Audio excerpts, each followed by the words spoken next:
Welcome to Reptile Fight Club. What's going on, people? I'm Justin Julander, and here's Chuck Poland. Hello. Say hello to the people. Hello, friend. Hello, reptile friends. All right. Well, we have just returned from a trip to Arizona, and I figured we would talk about it here because it was kind of a Reptile Fight Club trip, me and Chuck. Yeah. And we had another NPR family member, the newest intern, Dustin Grahn. I after herping with Dustin, I do not think it is appropriate to call that man an intern. Yeah, right. He definitely graduated in my book. Yeah, so. He's got a good eye for herping for sure. He sure does. He's a lot of fun too. I think, and then of course we had the Mr. Zoo Man, Steve Sharp, with us, and old friend from way back when. So that was a lot of fun to have Steve there too. So yeah. I missed hanging out with Steve. It was so cool to be able to kind of, I got to sit in the car with him for hours on end, driving from California to Arizona. So that was nice to catch up, and just his philosophy about reptiles and keeping and his breadth and scope of his experience and animal husbandry skills are just phenomenal. Just to sit and kind of talk to him about stuff it was fantastic. For sure. And you've probably already heard the episode that we recorded from the field. So hopefully you enjoyed that and got to listen to Dustin and Steve and Chuck and myself. That was a fun discussion. Little disrupted by driving and figuring out directions and focusing on the road and crazy safety stuff like that. But it was fun. Trying to road cruise and do a podcast at the same time does not lead to the most focused attentions. But it's fun. I mean, you got to hear real time when we found a snake or whatever, so that was kind of fun. But we didn't talk a ton about the trip. We did talk about some of the aspects of the trip, so we might have a little bit of repetition there, but what a great trip. We'll probably, let's flip the coin. We'll go ahead and call that. What are we flipping for? Heads. It's heads. You win. Hey, I win. So what did I win? We get a fight about if Steve really hates turtles or if he doesn't hate turtles. No. Gosh. There was a lot of discussion about turtles, so that was funny. Steve does not hate turtles. I would take that side, but after all of the back and forth, I'm not even sure anymore. I don't even know what side Steve's on. I don't even think Steve had a side by the end of that. Steve's side was he doesn't want to have a collection that's just turtles. He wants other stuff in the collection. Fair enough. Fair enough. Fair enough. Yeah. Man, I was watching Tyrone Ping on YouTube earlier today, and man, that guy he found the rarest tortoise in the world, like a tent tortoise. It just beautiful. Kind of has a star tortoise pattern on its shell. Just out doing its thing in the bush, And here's the rarest tortoise in the world. Pretty cool. And they come from very limited range, and they're just not doing great in so and he they're just happened upon it. Yeah, and they definitely don't breed very well in captivity, and so that's another thing that's hindering their progress. So are you saying that people are collecting them and then trying to breed them and having awful success and they're dying and it's just leading to the problems? No, I think good organizations have tried to collect and breed them, not had good success. Tortoise Trust and things like that. Yeah. Gotcha. Like that.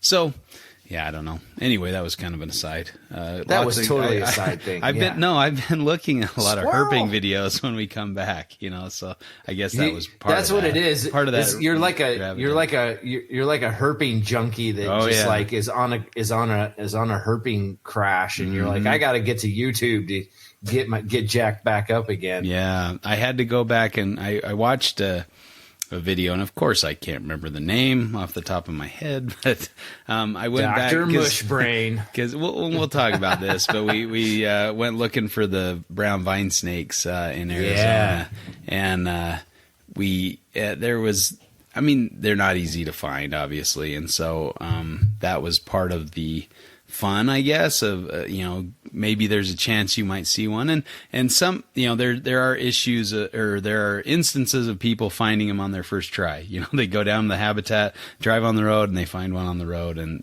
oh, that wasn't so hard, that kind of thing.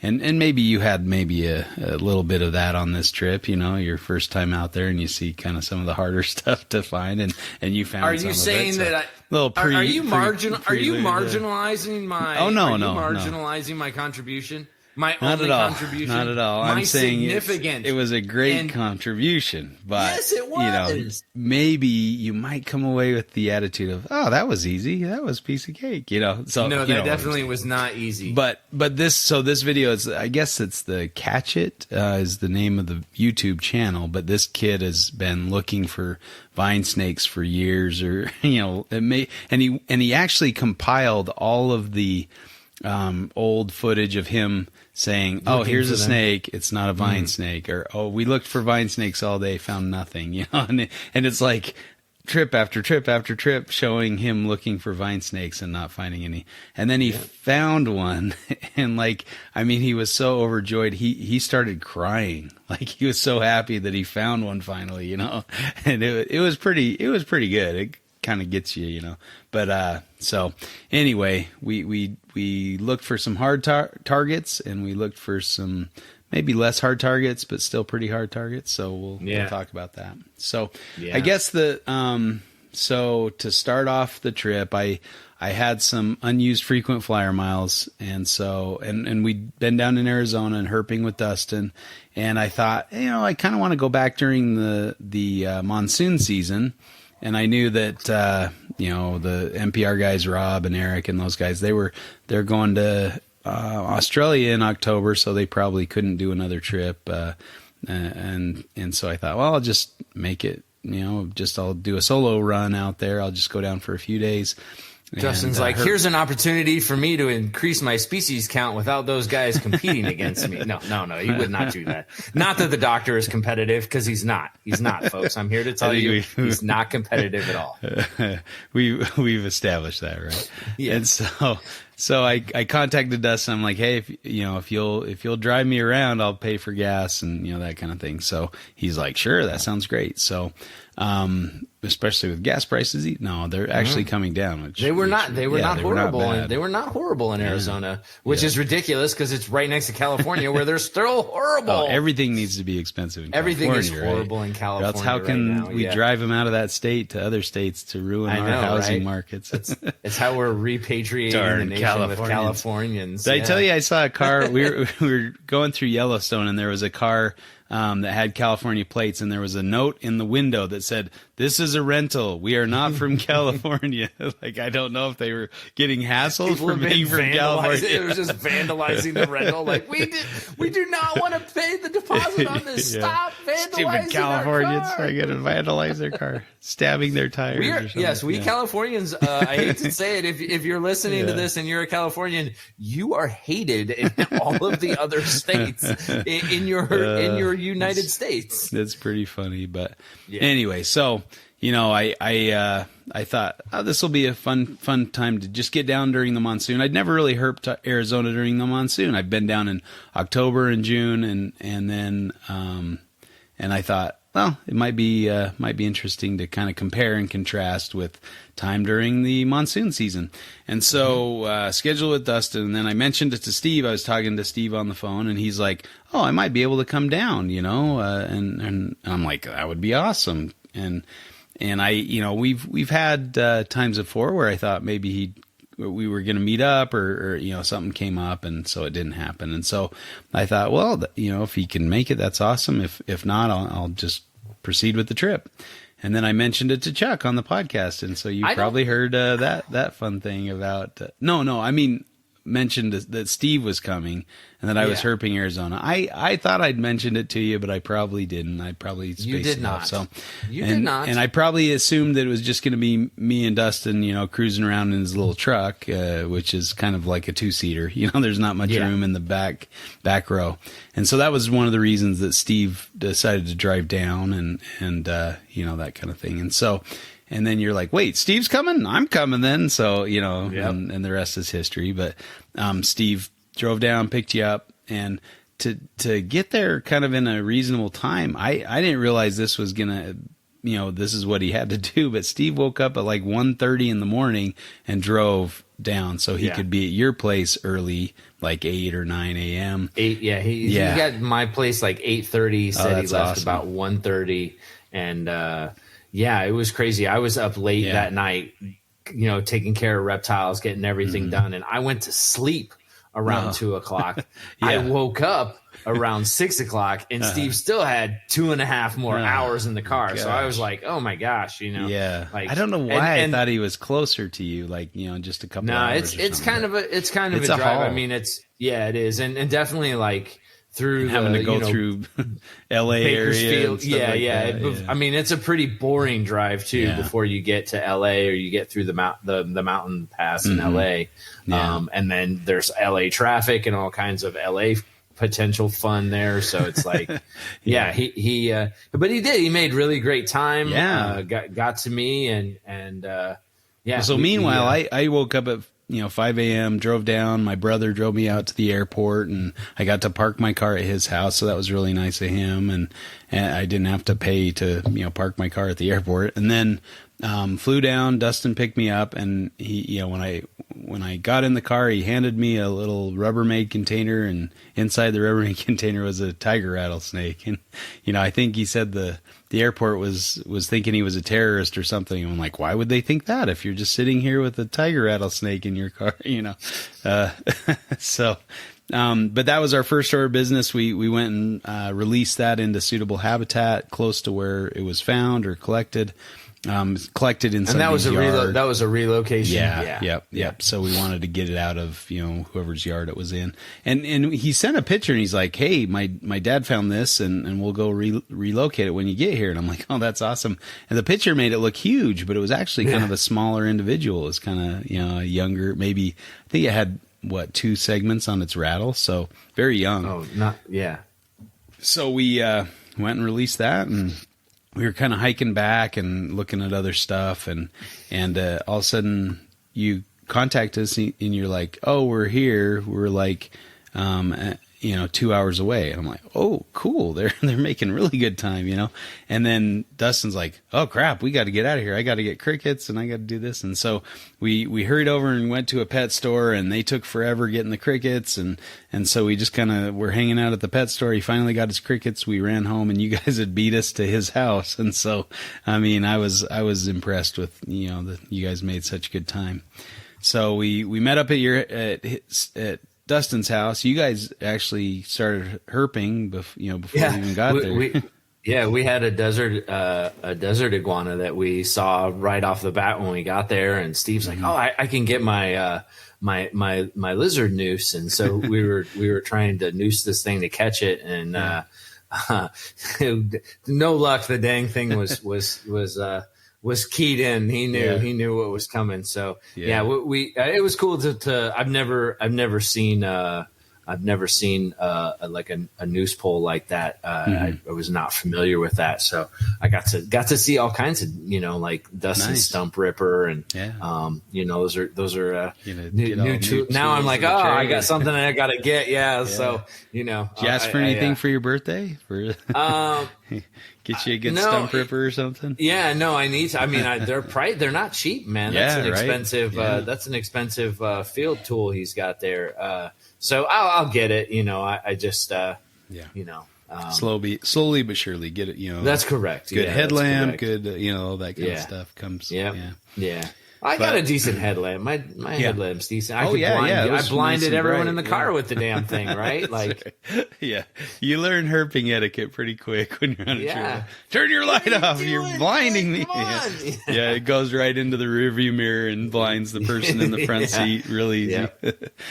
All the fun things about herping, and then we still do that even if we've been out lots of times. But so you guys saw the desert eagle. I didn't see one. I didn't see one this trip. No? I have seen them in Arizona, up in northern Arizona, kind of across the Great Divide from St. George area. There's a canyon, and you go through the canyon, then just kind of there in that northern corner of Arizona, northwestern corner.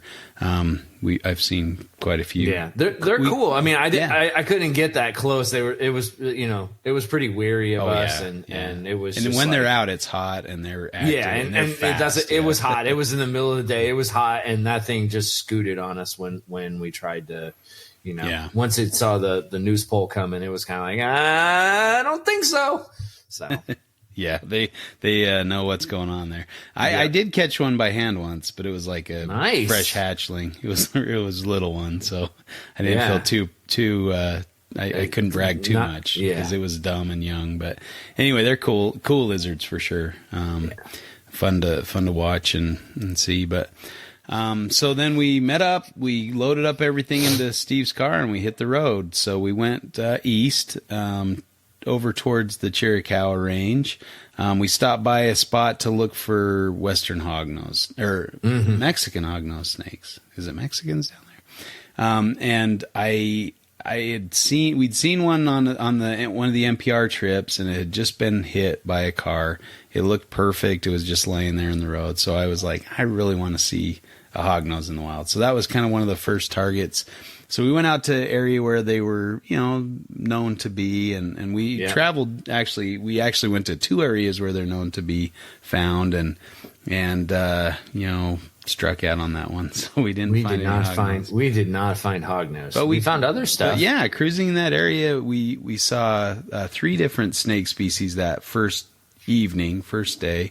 And a ton of amphibians, man. The frogs were out in full. The frogs and toads were out in full force. Yep. So we saw some cool stuff. So that included, I think the toads kind of popped up first, and so I got to see my first wild Colorado River toad.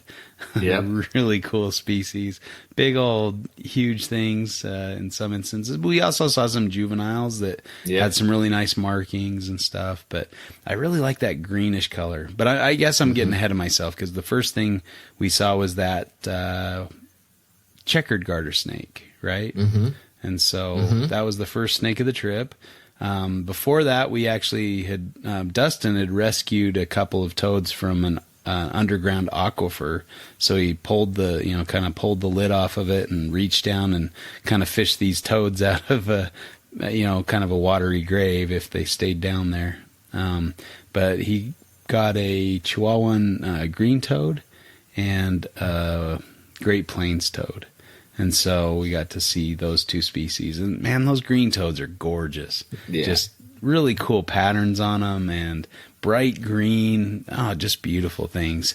So, and we'd seen those, I'd seen those on the previous trip that we did with Dustin in June. And he was the one that showed us that spot where we found those. And he rescued a few other things that time too. But that was probably my favorite find in that spot was that green toad.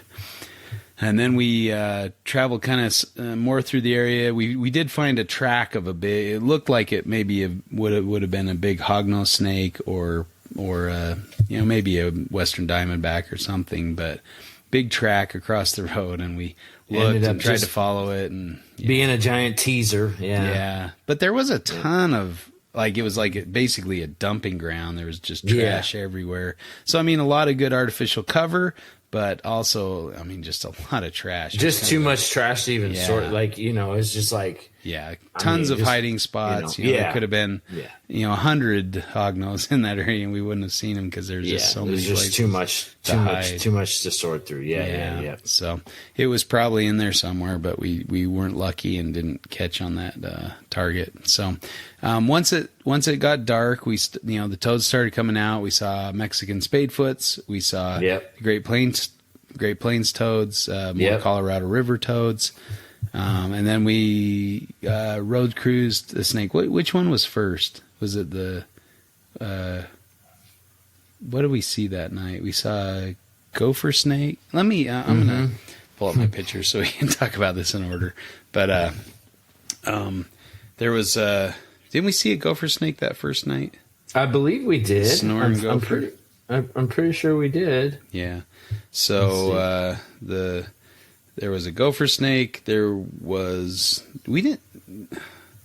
I don't know. It's only been a few days, but my memory's already starting to fade. Thank goodness for pictures, so I can remember stuff. But Okay, so we covered the green toad, the Great Plains, the checkered garter, and then there were tarantulas out. We saw a few tarantulas out there. That was pretty cool. Yep. Okay, so the first snake after the sun went down, besides the checkered garter, was the long-nosed snake. Oh yeah.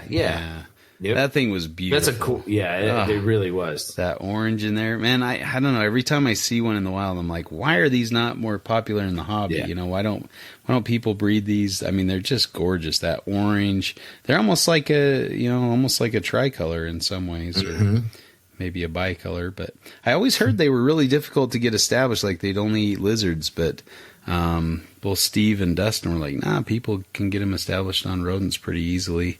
And I imagine with some captive breeding, they'd be just like any other, king snake or milk snake and do just fine. So after that was when we saw the Sonoran gopher snake, and it was a juvenile. It was pretty small, but nicely colored and feisty, man. It kept like striking and stuff. It was pretty cool, but fun little snakes for sure. And then, more toads. We saw some insects that were kind of cool. That big old katydid that was all green with the white stripes.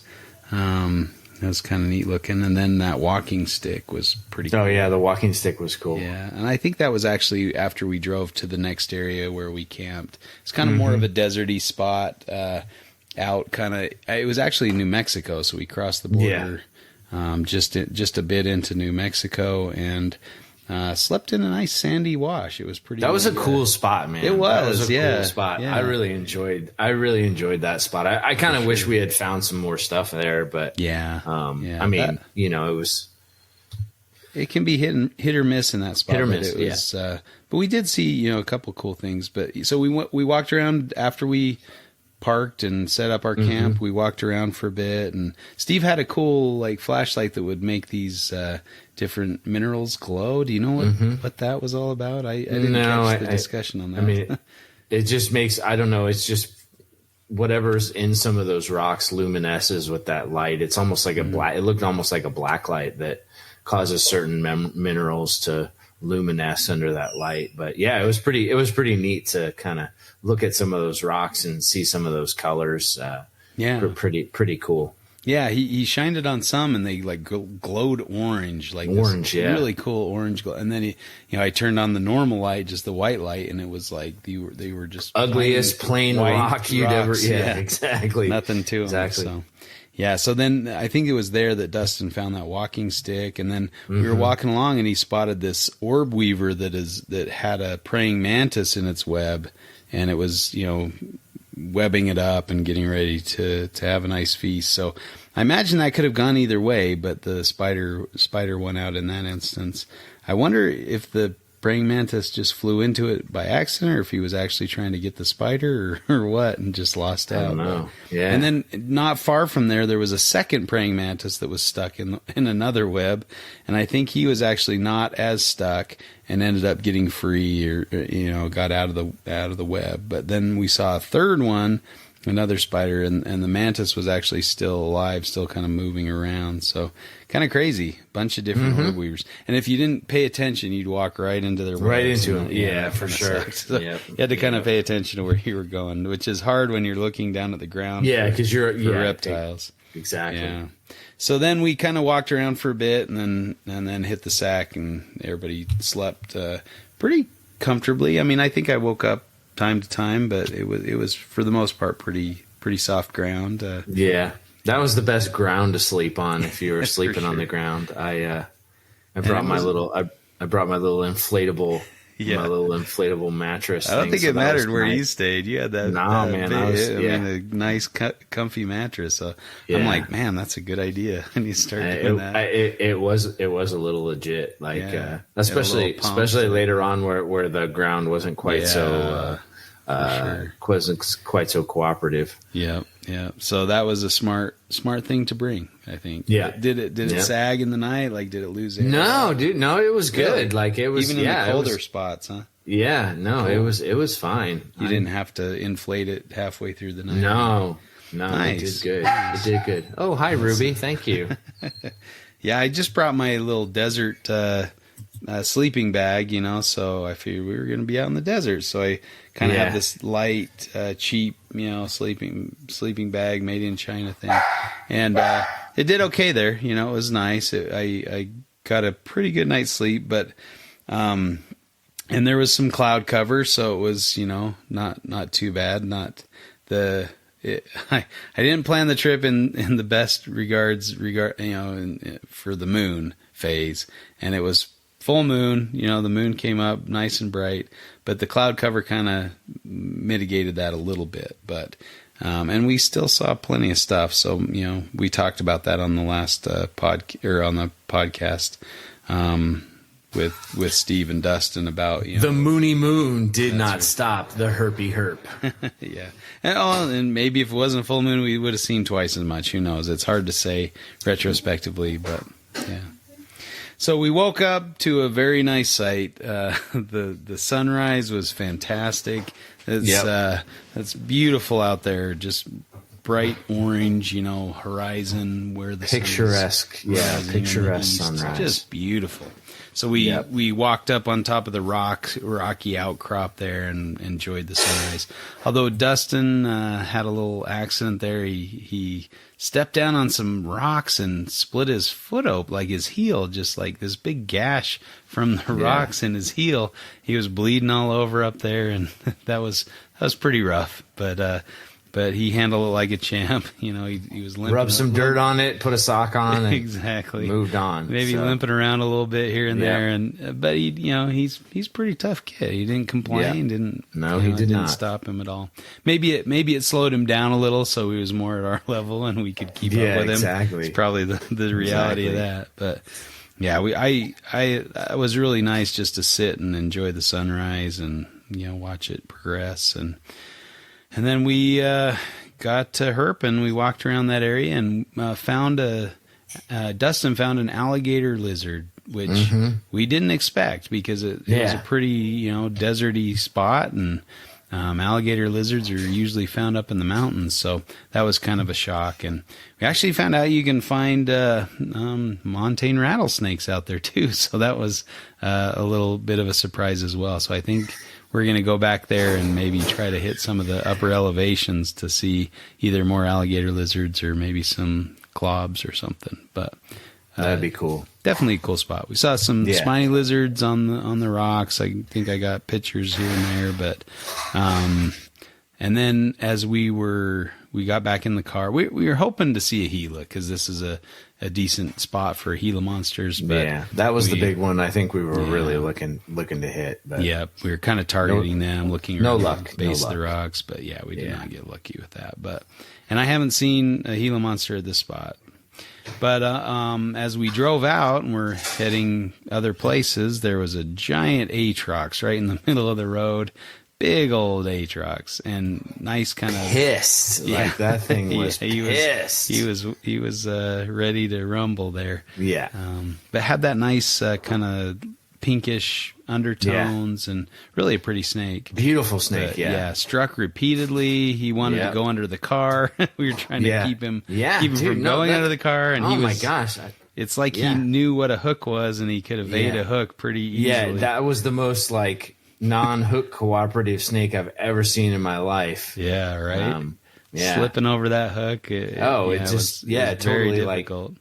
He did get under the car a couple times. Oh yeah, more than once. Yeah, more than once. The snake is outsmarting us. Once we got him in a little bit of grassy area, he settled down a bit, so we could get some pictures and stuff. Yeah, but some great video of him rattling and posing and. Cool. Yeah, he had about 10 segments on his rattle. Yeah, he had a good size rattle. But a beefy snake, man. He was huge. Well fed. That's always kind of that. I don't know. That gets you that adrenaline pumping when you see a big venomous snake like that. But what a cool animal. Had that bright, black and white banded tail. But very cool. Mm-hmm. Then we headed down towards The Chiricawa is more of the kind of the southern area down through Rodeo and Bob's place. We drove past there and went up into the Chiricawa range. And on the way, I think there was a spot for flipping. We flipped a bunch of stuff, but all we managed were a couple death feigning beetles, those little blue beetles. They were pretty cool looking. They were cool looking, but not what we were looking for. Yeah, not so much. We went a little further south, and there was a DOR rattlesnake that looked like it was most likely one of the hybrids between a Mojave and a viridis, a prairie rattlesnake. And so, I mean, it just had all the hallmarks of the hybrid, and this was within the hybrid zone. And we're pretty sure that's what that was. So kind of cool to see. Really a unique looking animal. So, but it unfortunately had just been hit by a car. So, bummer that way. But it would have been better to see it in life. And it had just been hit because this big, oversized load had rolled through just before we got there. Kind of sucked. Yeah. We went to another spot to look for hognose snakes again, but again, no luck with those. I wonder if we would have maybe spent a little less time in the deserty area, if we would have maybe had a better chance to see them kind of first sunrise and things, but what do you do?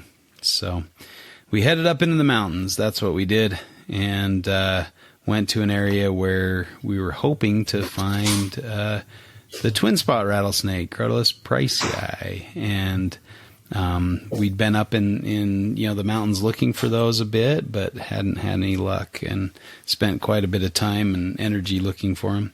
So our hopes were high, but our expectations maybe were managed. We saw some cool lizards. There was the Yarrow spiny lizard. They're really kind of a cool species. Kind of really have some their colors kind of pop in the sunlight, that kind of thing. Have some really nice oranges and greens on them and stuff. So watch those cruise around. We also saw a striped Plateau lizard. I think Steve got that one in hand. Really nice bold stripes on it.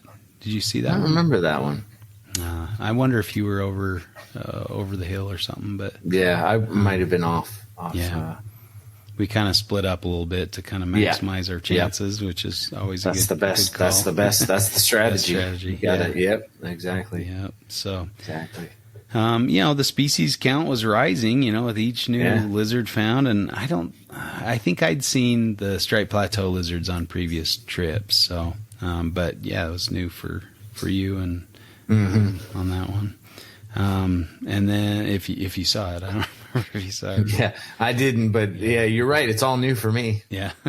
So we went to a different area, and not too long after we started listening or hiking through this area. Why don't you take it from here? There, this is your story. So Steve had stayed back, and you and Dustin had taken off and were kind of moving through, and the amount of wood and material that was down there made it kind of tough to get through. And, a lot of fallen logs and fire you guys had gone through there and stuff. Yep. And I was trying to catch up to you guys because you guys were up in front of me, and I finally caught up to you guys, and I don't where you had kind of walked off, so it was like Dustin and I were kind of walking, like just kind of moving parallel, but through different areas, so we weren't overlapping necessarily. But I was kind of right behind Dustin, and all of a sudden I heard this faint rattle, this faint buzz, and I was like, "Dude, did you hear that?" And Dustin looked at me like, "No, what? Would hear what?" And I was like, "That rattled. Did you hear that?" And then it rattled again, and he's like, "Oh my God, Chuck, you did it! Oh my God!" So that we kind of went into the like, "Okay, where is it?" mode, and it was down in some brush and debris down, wood debris down, kind of right by us. We found it, and it was right between his feet. Like he was more standing or less, over it, basically, you know? Yeah. So I mean, and you know, there was just, you wouldn't, if, and that was like, that's like the cool thing about those things. They're so small, and there's so much cover there that you know, if they don't buzz you, you probably walk right past them. And I think that's, you know, what would have happened if it wouldn't have rattled for us, but it did. And thankfully we got it and got some cool, great pictures of Price Eye. So that was kind of, and that was my one and only contribution to the trip. That was a great contribution. It was a good It wasn't your only contribution, but it was really cool to see that. We were very excited. That was a lifer for all of us except Steve. Steve had seen him before. Steve had found him before. It was kind of cool because Dustin and I had herped that same area looking for Price Eye. It was nowhere near the talus because the talus was off limits. You know, you can get a hefty fine if you herp the talus during that spot. You know, so we stayed away from the talus area. Well away from the talus. Yep. But you know, we were in the right habitat, obviously, and they don't just restrict themselves to the talus. They move around, and it looked to be a male. You know, it was kind of a smaller individual, but had quite a few rattle segments and everything. Good looking. Beautiful thing. Yeah, just really cool and so that kind of completed the set for Dustin and I, and with, you know, having seen Clobber Eye and Willard Eye on previous trips. So that had started the set for me. Yeah, there you for go. Montane. Yeah. So it's kind of a fitting cool thing. Yeah. Yeah. What a cool species. So yeah, we sat and just stared at that thing, followed it around for a little bit, trying to get, you know, decent shots without disturbing it, you know, that kind of thing. It's illegal to, I mean, it's probably technically illegal to sit and take pictures of it, but we just kind of kept our distance, watched it, you know, that kind of thing. And you know, it was pretty chill. It didn't really try to rattle or strike much. It was pretty easy going and just kind of went about its way. And pretty laid back. Yeah, kind of hit a rock crack, and so we got some pictures. It came out on the rock a little bit, and we got some pictures of it there too. So really a cool snake, and pretty well behaved and pretty cooperative with us. So that was nice. And then so we're like, we did it, you know, high fives out all around, and you know, we were very excited. And then we started to hike back down the hillside, and all of a sudden Steve's like, I got another one.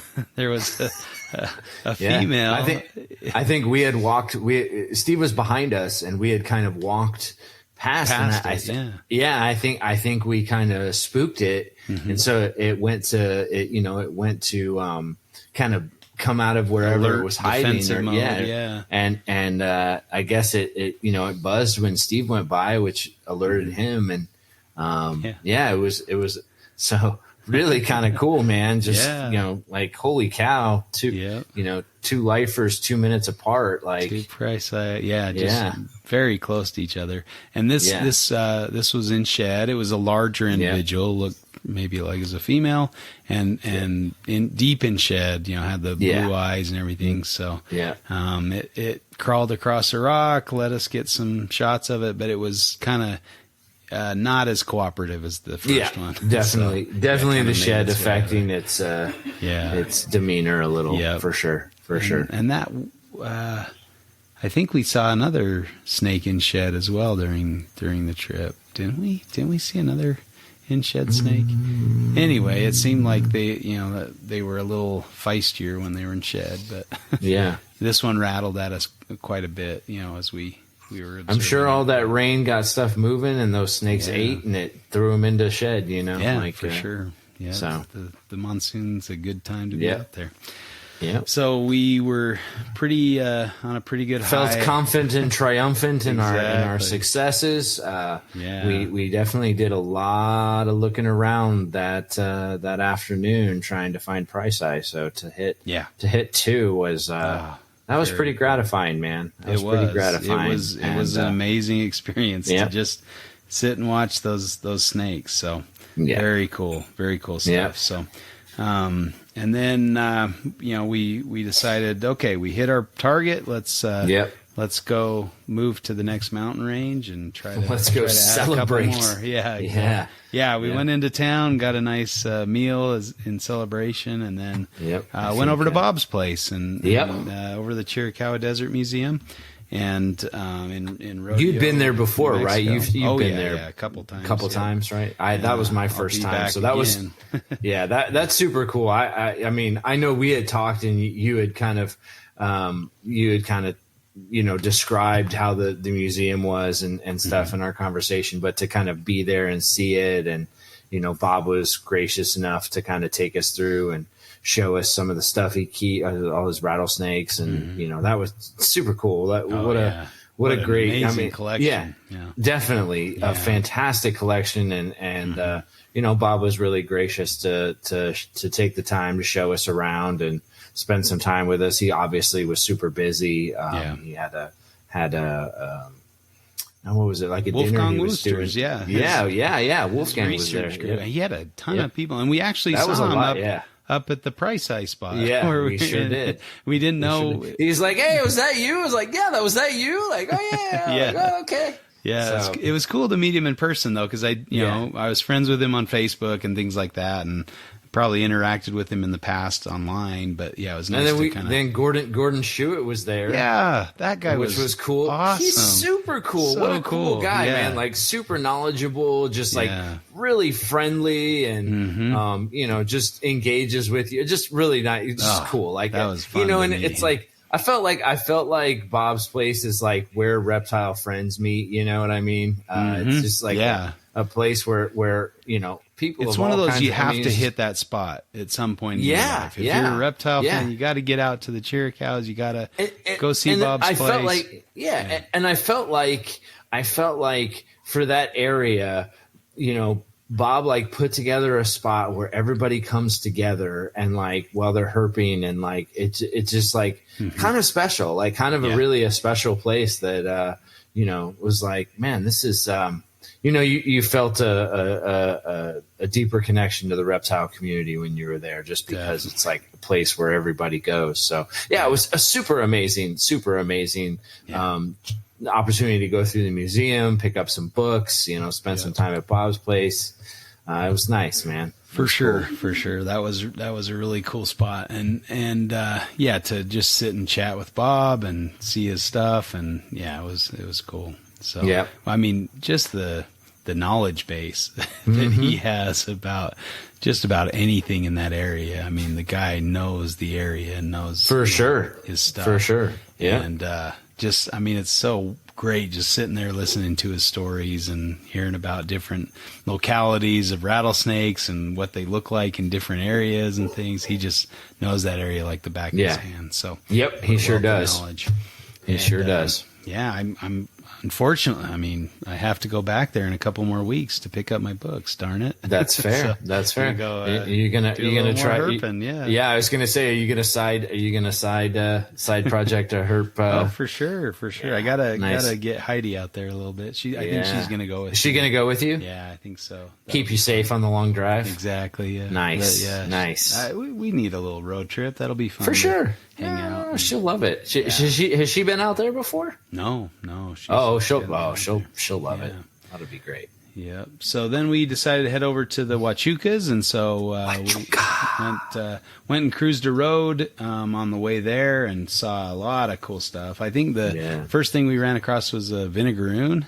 That was the vinegaroon, fun to play with, and it sprayed off Dustin's hands with some vinegar, and we all got to sniff his hands. Exactly like vinegar. And it hits your nose too, like you're sticking your nose in a bottle of vinegar. Pretty cool. 100%. Yep, those are cool. And they look like they're formidable, like they're gonna pinch you or poke you or something, but no, they're completely harmless, and they just kind of spray you with vinegar if you mess with them. So vinegaroon. Cool.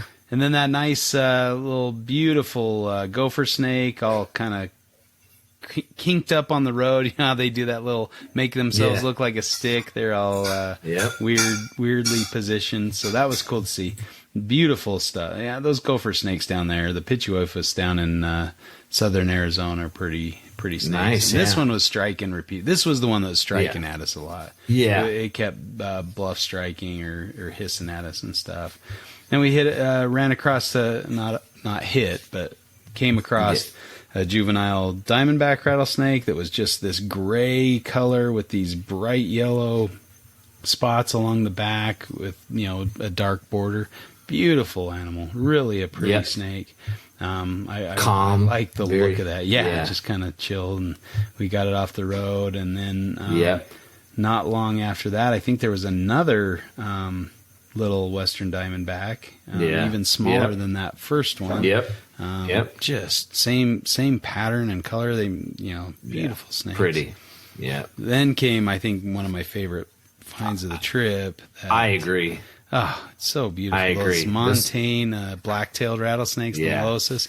Beautiful snakes. This one had some nice beautiful contrast. Black and yellow. Yeah, that black face mask and cool. all the way up to its nose. I think that might have been one of my favorite finds. I mean, we found some finding those Montanes, that's really cool, and like the number we found, and that's a neat thing. And man, some of those clouds were absolutely beautiful, but man, I don't know, that was hard to beat. It was pretty awesome, and especially too. and I don't know if it's those higher elevations that they get a little more yellow, but man, the yellow on that thing was just fantastic. It popped, didn't it? Yeah. So that was really cool to see, and then we came across a moron. Oh my god, dude! Yeah. So this we were in an area where it was basically a 2-lane road that just went back, and it just, the road just got worse and worse. It went from a 2-lane road mountain pass. Basically one lane. Yeah. And it's one way in, one way out, kind of, if you had a car, you could turn around, but like a semi driving back in there, and he gets lost, and then he tries to turn around in this this it's almost like a switchback. It was like a left turn that went like a jackknife turn, right? Yeah, and I don't know what he was thinking, but he swung into it and he got stuck. So we helped him get out of that back straight, and then he's trying to figure out how to get this thing turned around, and there's just absolutely no good there's absolutely no good way for him to. He was literally either going to back out, and there was a parking lot where he could back all the way back to this parking lot and try, and it's almost like a roundabout parking lot where you had access both directions. But if he tried to back into it and turn around, there'd be no way. It's just too tight. And so we're trying to help this dude, but at the same time, we're like, all right, man, we were finding a lot of cool stuff here, and you are a moron. And so as much as I hate to leave somebody marooned, he did it to himself. The moron marooned himself. Well, and I think he was probably in a position that he could have gotten himself out there if he's a skilled driver. I mean, we definitely didn't leave the dude. We went above and beyond, But I definitely talked to the guy, and I'm like, look, man, I really want to help you here, but my reptile friends out here really want to bail and go look for stuff. So, Sorry, I got to go with the group. You're kind of on your own.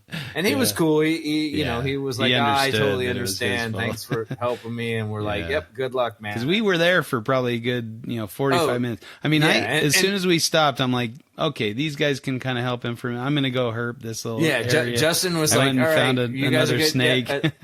And he bailed, and we gave Justin a bunch of crap about That's it. Right. That's right. That he was the only one. But to be fair, Dustin and Steve, who gave Justin a bunch of crap, only sat in the car, and it was me and Justin who actually helped this guy get his rig all backed up and straight again. So we had a good system. It was a team system where we had this flashing. Chuck's flashing light, the strobe mode, and we definitely helped the dude out. We did our part. Justin found a snake. What was that you found? It was a hooded night snake. I guess it's an undescribed species, so it doesn't have a species name, but it's interesting. Yeah, so that was fun to see another new species. They're the Hypsiglena. just marked as Hypsiglena species. They're a hooded night snake, but it had the pattern of the hooded night snake, and it was within the range, and so that was a new species and something that hasn't been described yet to science. So cool to see. Yep. So even in our Good Samaritan detour, Justin in true form found a way to go find a snake. So that was awesome because I feel like after we shoved off from Captain Trailer Disaster, we did not find too much after that, right? It died down quite a bit. We saw one more gopher snake. And a couple toads. And that was about it. Yeah. That was a pretty nicely patterned Colorado River toad that had some darker spots on really a nice green background. I don't know if you guys were very excited about it, but I got out and chased it off the road and took some pictures. But then we got over into the Huachucas and went to a spot where we found clobberi, the banded rock rattlesnakes before. And there, right as we were turning to go into this canyon, like 3 vehicles turned in front of us and all went the same way. And so all of a sudden we pull up to the spot and we're like hoping they were going to turn and go into a campground or something. No, they went right to the spot and unloaded about 20 people. And the Derp and Herp patrol showed up right before us. We're like, oh, great, dude. Kind of made their way through. And I guess to be fair, I don't know for sure, but like there was a lot of the artificial cover and stuff in that area that was misplaced and I think we talked to one of Dustin's friends the following day, and he said that he had seen it in disarray a couple days prior to that. So maybe it wasn't them, but we were kind of like these guys getting there right before us and kind of hitting leaving the place of mess.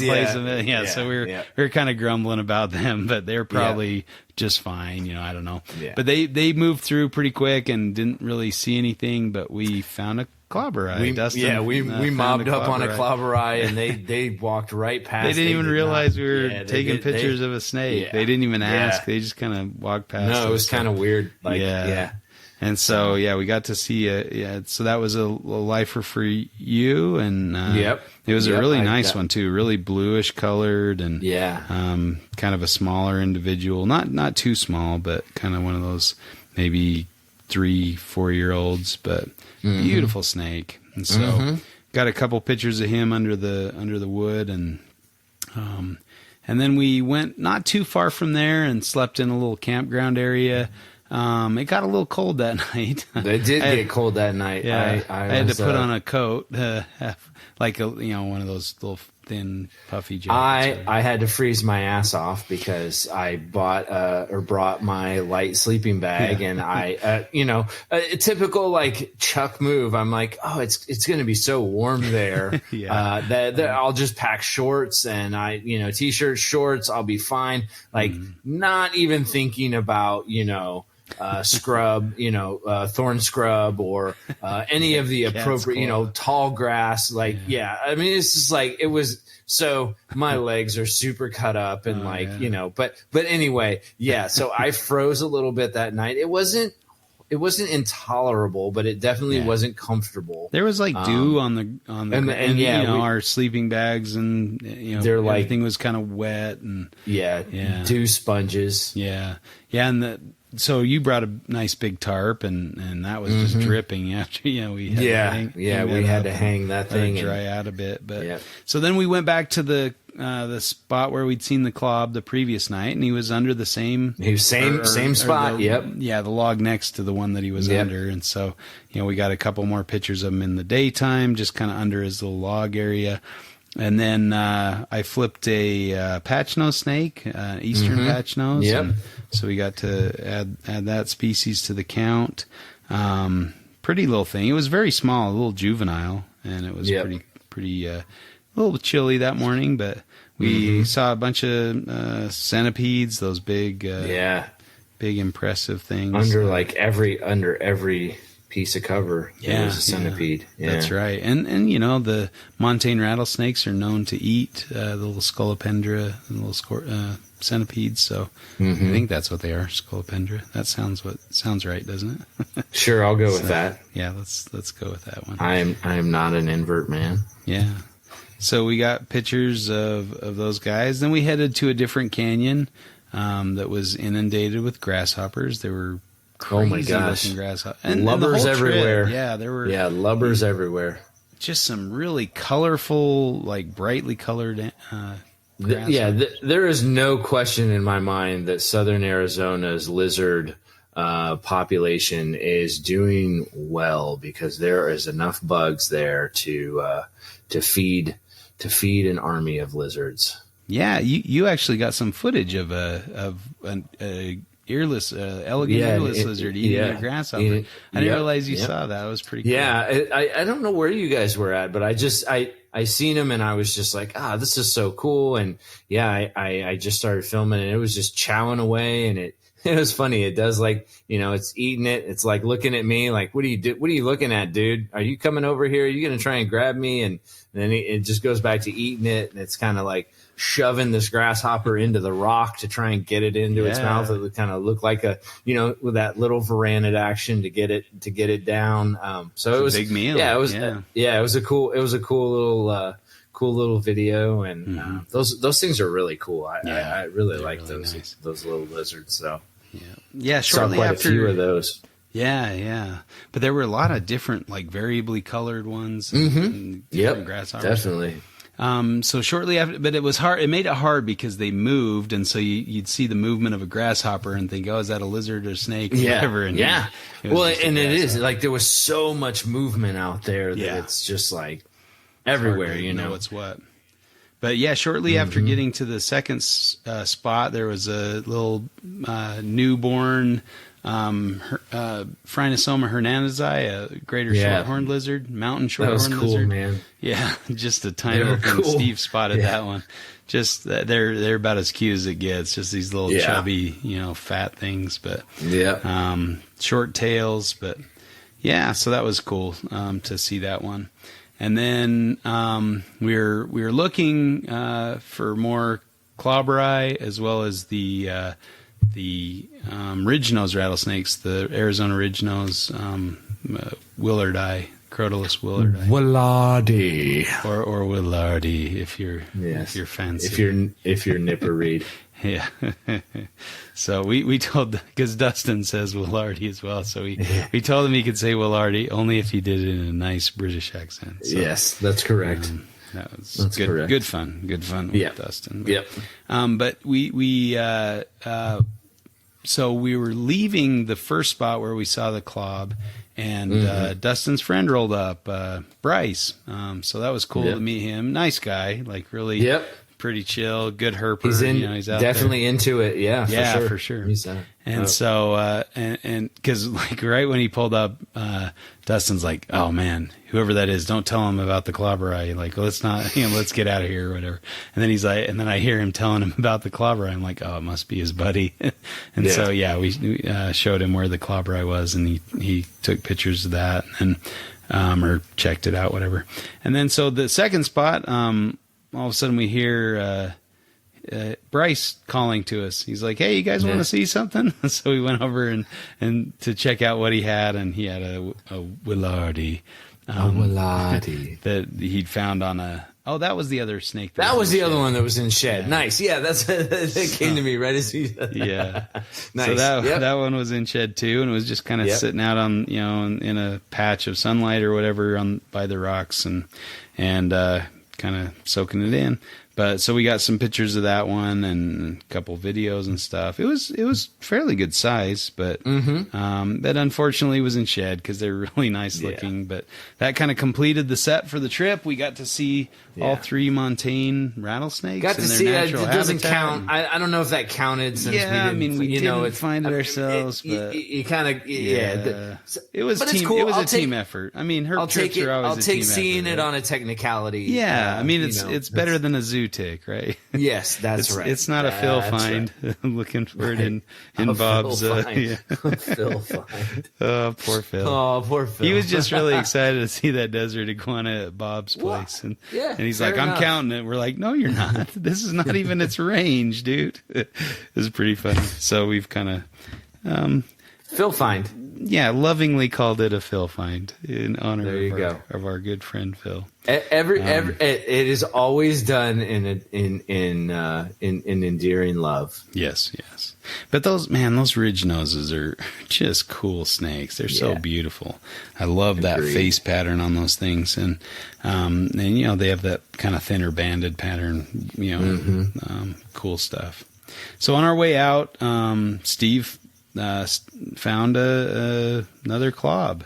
Really nice, kind of had some really thin black bands, mostly kind of some. I think that was another speckles and stuff. That was another situation where we had kind of walked through, and Steve and his, Steve's handle is Mindful Herp, so I feel like Steve moves slow and moves deliberately, and we kind of went through there, and of course we moved that thing. It was like, whoa, people, I'm out, and Steve peeped it out there to find it.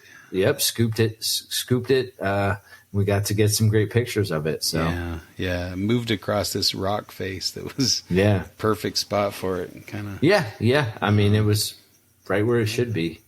Yep. And then we decided, hey man, we're knocking it out of the park. We're finding everything. Let's go give ourselves a challenge. And so we headed down to look for vine snakes. Vine snakes. Border. Yep. Yeah. Dustin was like, listen, these guys, our luck is good. We're going to go for the jugular. We're going to go for the gold, yeah. So we went down kind of on the border of Mexico, down south of Tucson, and to look for vine snakes. And one of the first stops was kind of a spot that Dustin had seen before, and it was where you could see the Chihuahuan leopard frog. Was it Chihuahuan or...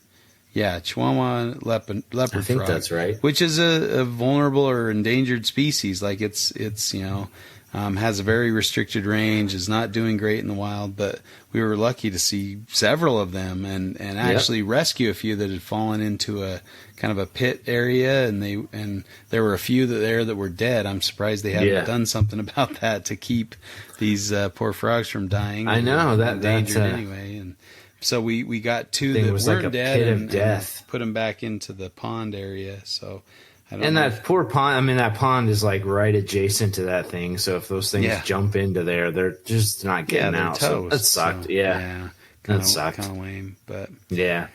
So we were down on kind of on the border, cruising around looking for stuff. Interestingly, we saw some pretty cool.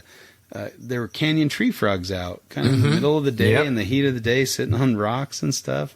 What tough little amphibians, man! Yep. Those are some of my favorites. It really brings me back to my childhood, seeing those like in Zion National Park and stuff down in southern Utah, and just watching them bask in the sun and change into like all these colors, golds and silvers and bronze colors as they sit out in the sun and bake. But that's where we saw those elegant earless lizards, which is another new species for me. I hadn't seen those before, so it's always cool to get a new tick.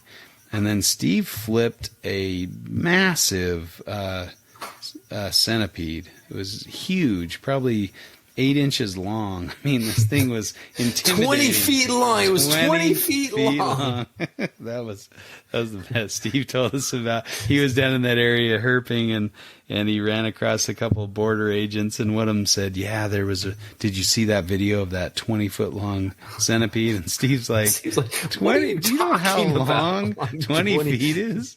Like, that's ridiculously long. The border agent's buddy was like laughing at him, and he's like, "Well, I mean 20 inches long." And we're like, "Dude, do you know how long huge. A 20-inch long centipede is?" 20-foot centipede. I mean, I guess could not get out of his own way. So that was. I mean, it's an impressive insect, man. It kind of gave me a little bit of a jump there, crawling close to my feet or whatever. But what a cool, impressive little bug. But there were a lot of cool bugs in that canyon. Again, a ton of grasshoppers. There was these jet black grasshoppers. There were some grasshoppers that were red and blue, like brightly colored. And we saw a couple mantids, some praying mantids, some native mantises that were kind of brown, really cryptically colored and stuff. Saw some cool spiders, some orb weavers. All those jumping spiders. Yeah, right. Freaking cool, like bright red and with, black and red. They're very contrasty. Yeah. It was pretty cool. A lot of butterflies, all those butterflies that were in there. Yeah. Saw a lot of... Was that the katydids that were as deafening? I mean, as deafening as I've ever cicadas, heard. yeah. Or cicadas. What did I say? Katydids. Yeah, cicadas. Yeah. That was really crazy. Nicely patterned juvenile. I think it was a spiny lizard, like a Clark spiny. Really pretty down there. We hiked up a canyon and back. We were looking for some mud turtles, but didn't have any luck finding those, even though we kind of reached down in the went up to the elbows for them. But that was pretty cool. There was a really nice looking butterfly that had kind of black wings, but then blue at the bottom. That was neat looking. We actually ran into an entomologist after we got out of the canyon and chatted with her for a bit. Showed her some of the pictures. She was jealous of the stuff we found. Yeah, how did you see that? And we're like, well, I don't know. We were just looking around. We proceeded to make fun of her as like the worst entomologist ever, because it's like she's like, not to her face after we not to her face, but like, she's like, well, how did you find that? I'm like, well, we were just flipping rocks. She's like, flipping rocks, huh? Like yeah. I mean, like, what do you think? I mean, what the heck? Like, yeah, do you think you're out here looking for bugs and you're not looking under rocks or like looking? I mean, like, what do you? Kind of entomologist are you? So so we had some fun at her expense.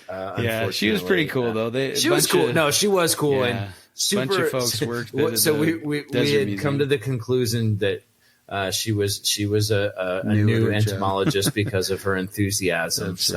None of her other cohorts were very enthused about. Well, they were botanists and stuff. We weren't talking about plants. We don't know jack about plants. So most of them were botanists. There was another herb guy there. I know some things about plants. Like, calm down. That's right. Maybe not that guy's level. That guy gave us the natural history. We asked one question and he was like. He went off. Yeah, went way over my head. I'm like, I just want to know the whoa, name of it. Calm down. We just want to know what that butterfly's called. Yeah. Relax, dude. I don't want its life history. Yeah. I have too much information in my head about reptiles. We chatted with them for a while. What were they for the Sonoran Desert Museum? Yeah. Right? They were... So we took off from there, got back in the car, started cruising right at dusk, and not long after, Dustin's like, stop!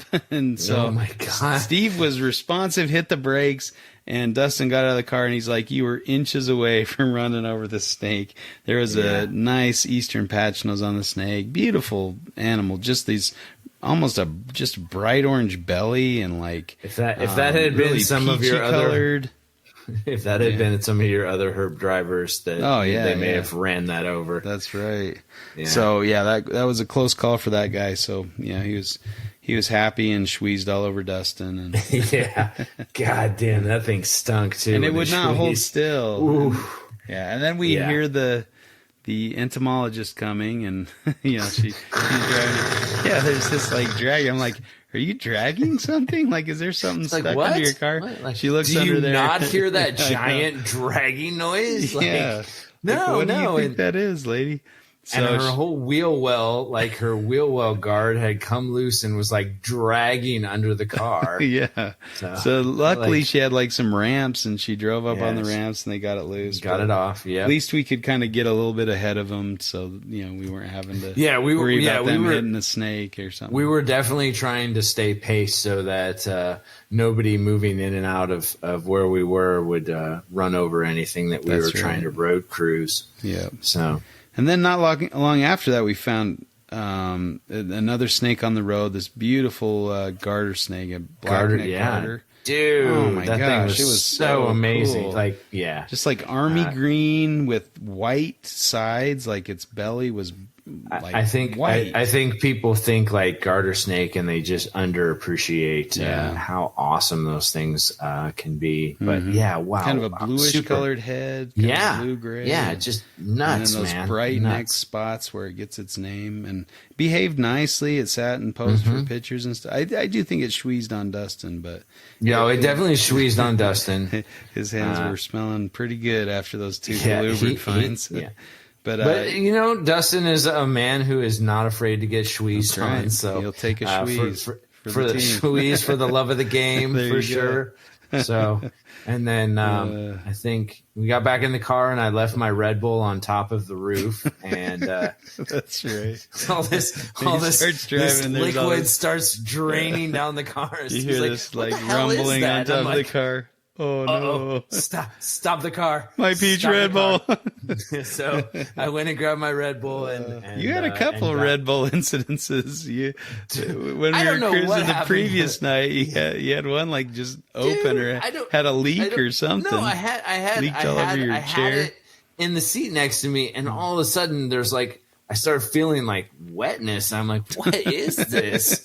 And there was something like a hole got in this Red Bull, and it was like leaking on the seat. I'm like, what is happening here? That's why we can't have nice things. Oh my God! Apparently, be careful if you're bringing Chuck in your vehicle. Yeah, I am the reason of not nice things. He'll either open a Red Bull in your car, or he'll spill one on the roof. So I managed to spill a Red Bull in the inside of Steve's car, and then the following day, I managed to spill a Red Bull all over the outside of Steve's car. So I was batting 1,000 at spilling Red Bulls all over the Rav the Rav Herp mobile. That's right.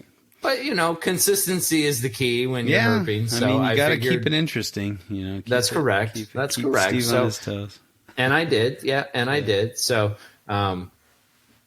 So we continued on. Yeah, and then the next find was a little disheartening. It was this beautiful black-tailed rattlesnake, again another mimosis, and it had been clipped by a car. It was on this side road where there was no reason they should have hit. It was a big snake too. I mean, bright yellow, it had to have been on purpose. So Steve kind of took one for the team and put it out of its misery, which was rough to do for sure. Not the easiest thing to do, but probably that's the worst about road cruising, is seeing things hit on the road for sure. Yeah. So we did another pass, kind of back the way we'd come, and we stopped. Steve had to, nature was calling, and Steve went out on kind of a rock outcrop to do his business, and then flipped a rock and found a new species for us. The Yaki. Oh yeah. Black-headed snake, Tantilla, Yaki, or something. Yep. So another new species. Of course, Tantilla don't hold still very well, but Tantilla don't hold still. They are for active sure snakes. But really cool little Tantilla. I mean, they all kind of basically look the same. They have a black head, kind of a tannish, brown body, but this one had kind of white along its mouth, kind of so.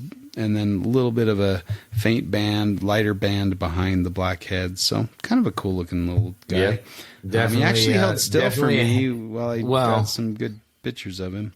You got pictures of him on the ground? On the rock, yeah. No shit. Yeah, it looks. I thought that was a hand model snake only for us. Yeah, that's what I was thinking too. But I thought I'll give it a try. I didn't. He just sat there. I got like 5 or 6 good shots, and then I kind of chased him away, and he went his way. So. The Pied Piper of Julinder. There you go. And then we got to just have a visual feast. I mean, the clouds and the sunset. Oh my gosh. We had Steve stop and we just sat and took pictures. I mean, the weirdest clouds I've ever seen, I think. There's these weird blotchy little poofy. Yeah. And when the sun, of all these different clouds. When the sun starts to set and the oranges and the reds come in, it just absolutely just insane. I think we did a fairly good job of capturing some of those pictures. I think so, yeah. Just unique cloud formations there. Yeah. And catching that light, it was pretty cool. And a beautiful sunset. Some great oranges hitting off the rocks. Some of those rock formations that just, some of that stuff, like you were talking, saying that some of that is some of those rock formations rival Australia, or looked similar to like the Kimberley or something. Kind of like the Kimberley. Not that I've been there, but really cool area. Yeah, but you've seen it in pictures. Yeah, so. Exactly. You will be there. I will be there someday. You will be there. Yeah, hopefully Chuck, right, with me there. That will be your 50th birthday. Maybe 51st birthday. Yeah, maybe 51st, right? 50th is going to be down south. Down south, yeah. South Australia. Down under. Old South America way. All right, so then we headed towards the east side of the Huachucas. Were they with the Huachucas? No, Santa Rita's. I think that might be right. I don't know. There's a lot of different mountain ranges down there, so I need to get to know them a little better by name. But so we went to a road that I actually stayed on the first trip in October. Kind of slept out there on my own until the guys flew in, so I picked them up from the airport. But that's where I spent the night, and I went road cruising looking for stuff. But so we went back. So I'm like, oh yeah, I remember this place, and we cruised up there and waiting for us. And this was when we were recording the podcast, which you probably heard. And there was a nice little Western Diamondback Rattlesnake trucks waiting for us, and got a few pictures. He had that nice vibrant pattern and everything, really cool looking thing. And then we went and decided to walk a wash, and like right as we started for a tiger. Yeah, we were kind of looking for a tiger at that point. Rattlesnake. Yeah. It was a good spot for him, but we didn't get lucky to see the tiger. Other than that relocation at the first of the trip that Dustin and we did not. We cruised that. There was just not much moving. No, there was a tiny little banded gecko baby. That was cool. A little fresh hatchy, brightly banded. I mean, just really cool. Dustin Spy was just tiny little thing. About the size of your fingernail or something. But checked him out, looked at some, spiders, scorpions and stuff, but that was pretty much it. So we set up camp. We were all a bit tired, and again, the cloud cover was really cool over the moon, kind of these blotchy, puzzly cloud formations over the bright, full moon. We did a few passes on the road, and we were pretty out of it. We were pretty beat. Yeah, I was pretty wiped out. I think by this time, I'm like, the first night there, I didn't sleep that great. I was passing out by that night. Yeah. So we got up in the morning, and Dustin was a little anxious. He's like, "We got to get out. We got to get going. My gosh, let's get going. He was ready. Yeah, he's pretty excited. Yeah. And I think so. Our plan was to get up before the sun came up and try to cruise for green rats. So it's a good spot for those, and that was kind of the intel that he had. They're active in the morning. So we got up and drove about 50 feet, and he's like, "Stop! There's a snake!" And we get out, and there's perfect. And he's like, "Perfect, yes!" In the road. Oh my gosh, he was so pumped. I was so happy stick for him. Thing, Yeah. That was the best part of it, is just watching his excitement and being so happy to see that. I mean, and just the we literally drilled that first thing in the morning. It couldn't have been more we did not go far at all, and then bam, green rat right in the road, perfect. Yeah. So. Yeah, that was cool. The message. That was super cool. We all had permits or collection licenses, and so he has one, year round kind of thing. But he collected the green rat just to take it home and get some good pictures, and then he went to release it this morning, and on his way after releasing it, he found another green rat just right in that same area. Yeah, it was a bigger one. Big adult one. So pretty cool for him to be able to see not one but two green rats within short distance of each other. So it was interesting too, because we picked it up and kind of held it, passed it around, taking a look at it, and it didn't try to strike. It was pretty chill, no big deal. Then we sat it down on the rocks for pictures, and all of a sudden it started striking and biting, and it was really so feisty. funny. And then you pick it up again, and it's fine. It's not trying to bite. But as soon as you set it down, it's biting and striking. But it's kind of a younger individual. You could see some of the juvenile pattern kind of poking through a little bit. That was really cool. I really liked that. You could kind of see the transition of the snake at its age and where it's going. So kind of cool. Yeah, it was a beautiful animal. Really a pretty snake. I'm not much for rat snakes, but this one about changed my mind on rat snakes. So I like green rat snakes. They're pretty cool looking. Yeah, and there's just something about finding something, especially something that's not super easy to find out in the wild, and you're just like, okay, I don't, I'm not into that, but man, finding that and it just makes you really appreciate it. Yeah, sure. Exactly. And especially when you're like, oh wow, this is the, those things come from thorn scrub and where we were, like you could clearly see that. They're hard to find because, gosh, nobody's going into that thorn scrub to go get them. Like, oh my God, you would come up a cut up mess if you tried to go in there. Yeah, tough little buggers, but what a fun find. That was a great way to start off. Yep. So we sat and checked him out and got some pictures and stuff, and then.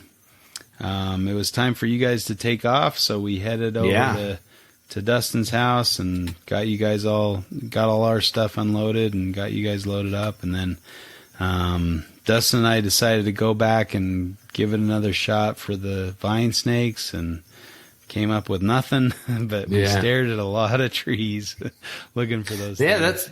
That's tough, man. I mean, that's another snake that's in thorn scrub, and it's hard to find. Very cryptic, very hard to see in their natural environment. But if you know what you're not going to find them if you don't go looking. Yeah, so for sure. That's a guarantee. Sure. So we thought, well, let's give it a shot. It was such a great weekend. But hey, that green rat was kind of the grand finale, and that's just fun. Good way that was a good way to end it. For us, at least. So you guys had the long drive. I had a little bit of a short flight and left later that afternoon. And we hit some weather. We hit some weather on the way back. Crazy. I mean, it was like rain and thunder, and there was some hail, and thankfully the water washed all the Red Bull off of Steve's car.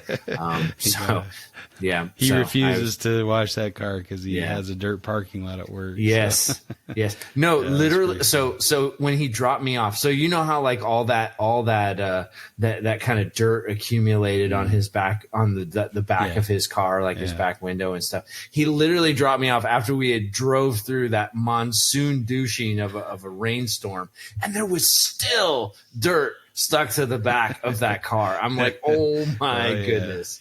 So that was cool. Yeah, hardened with Red Bull, for sure. Yeah, that apparently is quite a tenacious combination.